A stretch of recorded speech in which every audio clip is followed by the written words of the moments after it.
Well, the Bobcats returned to the border city after just a mini one-game road trip to Drayton Valley last night. Moses joining me on the desk, and well, you have more from the disappointing loss. No, it was tough for the team, of course, after that big win against Sherwood Park the night before.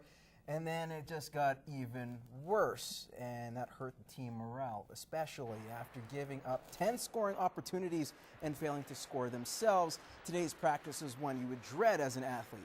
After falling 1-0 to Drayton Valley, Coach Van Haraway was trying to find a way to motivate his team. Well, the reason it was the score was 1-0 was, in a couple of words, Devin Green. Devin Green played outstanding, and Devin Green probably handled the puck more than some of our forwards did in that game. Anytime you get your goaltending handling the puck more than your forwards are, you're in big trouble. Forward Taylor Mulder knows he needs to find any way to spark his offense.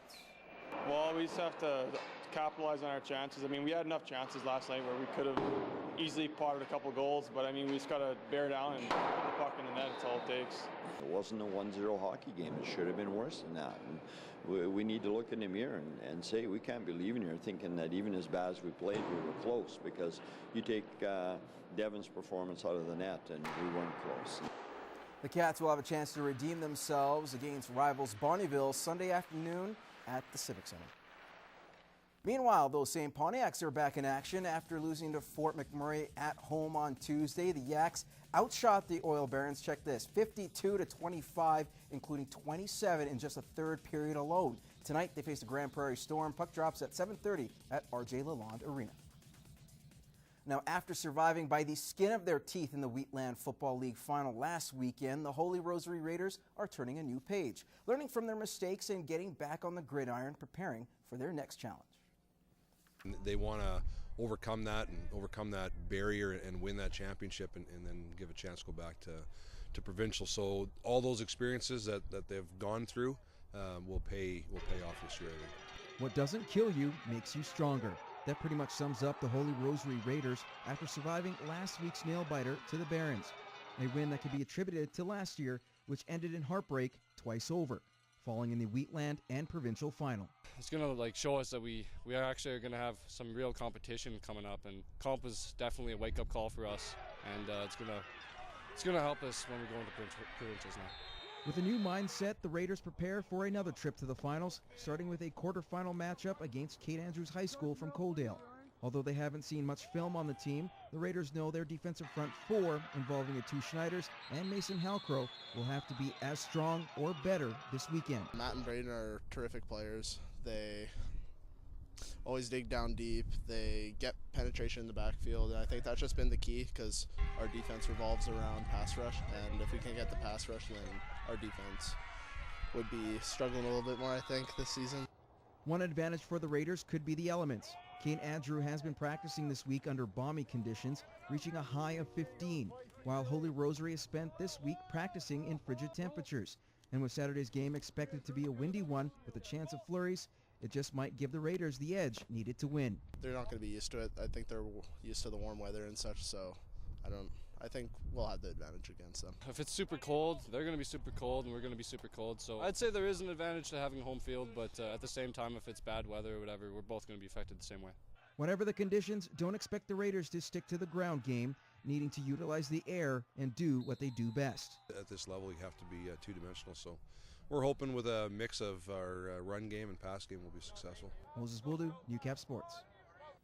The World 17 Hockey Championships enter the final stage. Team USA defeated Team Sweden this afternoon 4-1. As for the three Canadian teams, well, this wasn't how they wanted to play the year. All three on the consolation side. Canada Black in the 7th place game taking on Team Slovakia. Now, less than 2 minutes in, Sam Gerard from the point. He'll find the back of the net. Canada with the early 1-0 lead. No scoring till the 3rd. After that, Nolan Volkin's wrister makes it 2-zip Canadians. But the Slovakians fight back, down 2-1. William Kacho from the circles ties it up, and we are headed to overtime. 90 seconds in the extra frame. Felix Lazon with the one-timer in the slot. Canada Black at least leaves the tournament on a high note. 3-2 over Slovakia. Canada Red faces Canada White in the 5th place game tonight. Turning our attention to hockey locally now, the Bantam female team, the Lloydminster Ice Cats, have had a remarkable season thus far. After winning 10 games all of last year, the Ice Cats have flipped on a new switch as they are 5-1 already this season. The team's been playing together. Our goaltending's been steady, been strong, coming up with the big saves when we need them, and our forwards putting the puck in the net. It's been just a combination of the team playing together and playing hard every 60-minute games. Yeah, we've started off pretty good. First game was pretty rough, just getting together as a team, and then after that we got together as good, and we came off season with a good 5-win game streak. And Thorpe, who leads the team in points with 9, is a big reason for the team's success. She's just a great hockey player. She's a good centerman. She's key in her own end. She looks after her own end first, and she's lots of talk. She's a positive leader, and she can put the puck in the net, which is a big key for us, of course. To college athletics, Lakeland Gym will be busy this weekend, starting off with the Lakeland Rustlers volleyball teams entertaining the Nath Oops. The women get underway while the men will begin at 8 o'clock. Meanwhile, the basketball teams are in Edmonton to face the Oops. The ladies look to maintain their perfect record, while the men look for back-to-back wins. And that's all the time we have in sports. We'll have more Newcap news and weather for you after the break.